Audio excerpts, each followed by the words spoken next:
Assalamu alaikum. Hello everyone. Today we have another lesson in Mega Goal 6.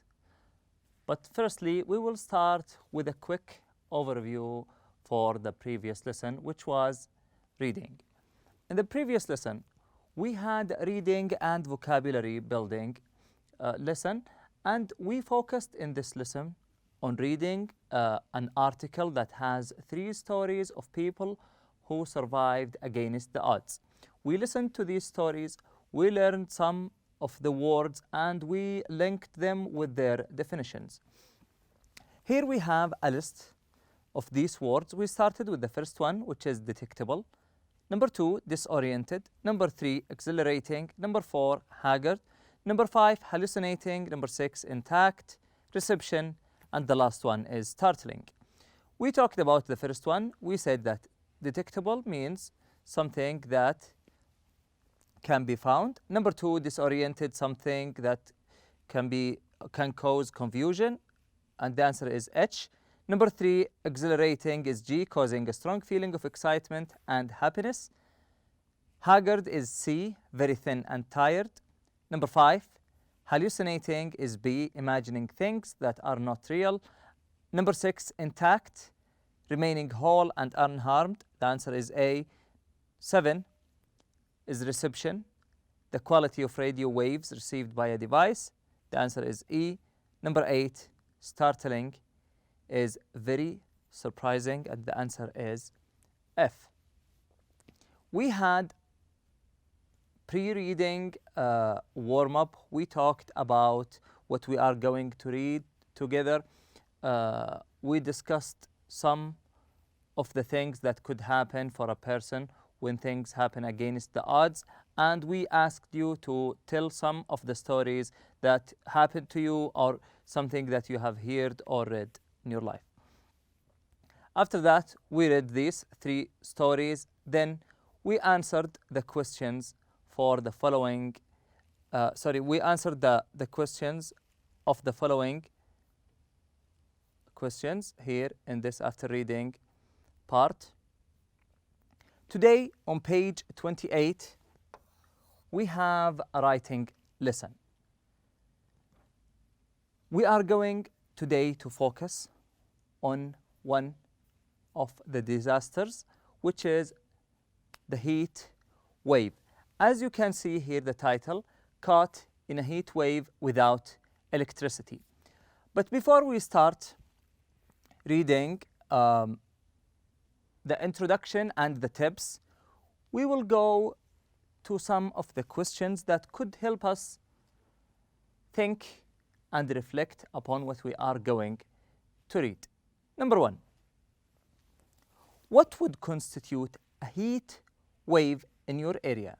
What temperatures are considered above normal? Do you think the same applies in other countries? Number 2, what do people do in your country to cope with exceedingly high temperatures? What do they eat or drink? What kind of activities do they avoid? And how do they keep cool? Okay, these questions called pre-reading questions. These questions help you think and reflect upon what you are going to read so you can understand it in a deeper way. Firstly, let's think about the question. It says, how do people, or what do people do in your country to cope with exceedingly high temperatures? What do they eat or drink? What kind of activities do they avoid? How do they keep cool?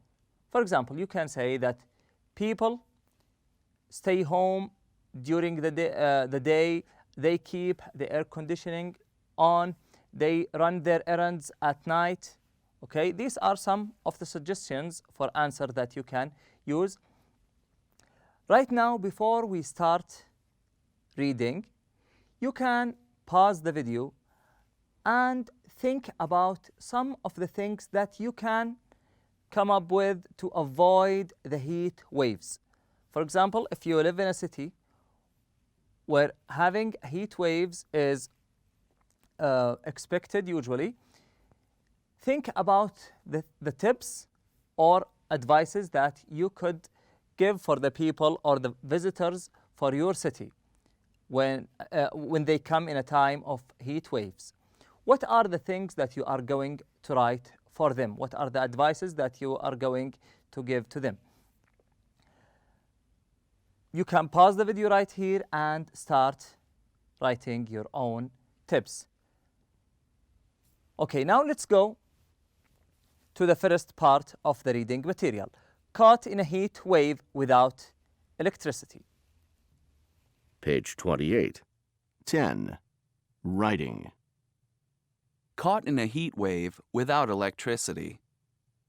A heat wave is a period of excessively hot weather accompanied by high humidity. A heat wave is relative to the usual weather of an area. In other words, what people from hotter climates consider normal might be termed as a heat wave in cooler areas. Severe heat waves can cause crop failure, countless deaths from hyperthermia, as well as shortage of water and power failure due to excessive use of air conditioning. Densely populated urban areas are more susceptible to heat waves due to inadequate ventilation, retention of heat by tall buildings, and inadequate nighttime cooling. City dwellers rely heavily on air conditioning during the summer months to function normally and avoid potentially fatal heat strokes. What should one do in the city during a heat wave with no air conditioning because of a power failure? Okay, before we answer the last question, which is what should one do in the city during a heat wave with no air conditioning because of power failure, let's talk a little bit about what we have just read together. Firstly, we have the first word, which excessively, it means something is increasing unusually. Excessively means something increasing unusually. A heat wave is a period of excessively hot weather. After that, we have another word, which is hyperthermia. Hyperthermia. Countless deaths from hyperthermia. It's a state where the body of the person or the temperature of the body of a person is increasing abnormally. This state is called hyperthermia. Countless deaths from hyperthermia, as well as shortages of water and power failure due to excessive use of air conditioning. Densely populated urban. Densely means a place or an area that is packed or that is crowded of people. Now we have the question here. What should one do in the city during a heat wave with no air conditioning because of power failure? We gave you some time to think of tips that you can give to the visitors of your city once they come in a time of a heat wave where there is no air conditioning. I think most of you now have some answers, some advices for this question. So now we are going to go to the following page where we have some suggested examples or some suggested tips. So let's go ahead and listen to these tips together. Here are some tips. Find the coolest place in your home. This could be in a darker corner, on the floor, under a bed, or even in a closet with a protected wall at the back that has remained relatively cool. Make sure you do not shut yourself in. Reduce movement to a minimum. Preserve your ice cubes as long as possible. Ration them. Do not use them all at once. Use them sparingly to keep your face, neck, and inner arms wet and cool. Drink plenty of water to avoid dehydration and have frequent cool showers. Keep a bowl with cool water and a towel or sponge by you to wipe your face, your neck, and arms as often as possible to keep them cool. You might also use a wet towel around your neck or over your head to keep your body temperature down. use a traditional fan or a piece of cardboard to fan yourself. Refrain from eating rich foods, e.g., fried fatty food and meat. Have lighter meals with plenty of vegetables and fruit. When you sit, put your feet in a bowl filled with cool water. Hose down the walls and open areas of your home, preferably after sundown, to increase night cooling. Hose down the walls, trees, bushes, and ground around your house as a fire precaution. And whatever you do, stay out of the sun. If you must go out, wear a wide-brimmed hat and sunglasses, or carry an umbrella. Cool weather will eventually come, doesn't it always? Okay, now we have listened to some of the tips, and I'm pretty sure that you both have some points or some tips in common. Now let's go, or let's move back to these questions. Now we will focus on the third one. After we have read the text together and we found out some of the information about the heat waves, the first question is, are some of your ideas included in the tips? Is there new information? If yes, what exactly? Now I want you to compare your ideas to the tips that are provided in the book and see what are the differences, what could you benefit from the ideas that you haven't written and they were written in the book. Number two, is there a universally accepted temperature that constitutes a heat wave? Why and why not? Actually, no, there is no a universally accepted temperature that constitutes a heat wave, because a degree that is considered normal in a warm city could be considered unusual in cooler areas. Which are some of the consequences caused by a heat wave? Which areas suffer most? For example, the areas that suffer most are the areas that don't have air conditioning or has shortages in electricity and so on. Now let's go to part B. In part B, we have 3 points that we have follow to be able to write our own piece of writing properly. Number 1, research and write a how-to guide for increasing your odds of surviving a natural disaster, such as hurricane, earthquake, or flood. Now, your task today is to write how-to guide. And you are asked to choose one of the disasters. For example, flood, hurricane, earthquake, and so on. So pick one of them firstly, then let's go to the second part. First, choose the disaster that you will focus on. Research tips for surviving the disaster. Use a chart to write notes about the information you found. So we will firstly start with choosing the disaster. Then we will research for information. We have to read more to be able to understand this disaster, to have more information about it. Then after that, we will use this chart to write our own ideas separately here. This chart is divided into 3 parts: before the disaster, during the disaster, and after the disaster. So we are asked here to write tips for people, to give them advices on how they should, or on what they should do in these 3 stages of the disaster. Number 3, write your essay. So we have here this chart.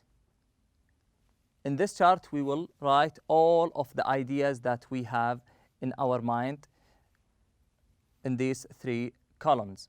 So we will start firstly with picking the topic, that we are going to write about.